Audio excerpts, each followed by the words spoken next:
মেয়ে সুদূর ভারতে ব্যস্ত দেশের প্রতিনিধিত্ব করতে, ঠিক তখনই মা লড়ছিলেন মৃত্যুর সঙ্গে পাঞ্জা। শেষমেশ কিডনি জটিলতায় পৃথিবীর মায়া ত্যাগ করে চলেই গেলেন, কিন্তু মাকে শেষ দেখাটাও দেখতে পারলেন না বাংলাদেশ নারী ফুটবল দলের ডিফেন্ডার শিউলি আজিম। বাফুফে চেষ্টাও কম করেনি তাকে দেশে পাঠাতে, তবে গোয়া থেকে ফ্লাইট জটিলতা আর দীর্ঘ পথের কাছে হেরে যায় সব চেষ্টা। তাই তো শিউলি ও তার পরিবারের প্রতি সমবেদনা জানিয়ে আজকের অনুশীলনও বাতিল করেছে বাংলাদেশ। শিউলিকে সাহস জোগাতে তাই বিকেলের দিকে তাকে গোয়ার সমুদ্র পাড়ে ঘুরতে নিয়ে যান ঋতুপর্ণারা। Passing on our condolences and our thoughts and prayers to the Azim family. I think when you get into tournament phase, sometimes you can overdo it. So I don't think it'd have a real negative effect. I think from a mental perspective is more important.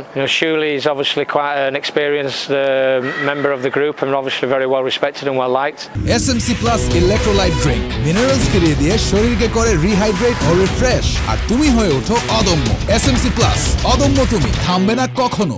ময়মনসিংহের ধোবাউড়ার প্রত্যন্ত এলাকা কলসিন্দুর থেকে উঠে এসেছিলেন শিউলি। মা বাসনা আজিম শত বাধা পেরিয়েও মেয়েকে ফুটবলার বানাতে চেয়েছিলেন, কিন্তু তার চিরবিদায়ের দিনেই মেয়ে হাজার মাইল দূরে। তাই তো মায়ের দেখা স্বপ্ন পূরণে শোককে শক্তিতে রূপান্তর করে শিউলি নেপালের বিপক্ষে দুর্দান্ত পারফরম্যান্স করতে পারে কিনা সেটাই দেখার বিষয়।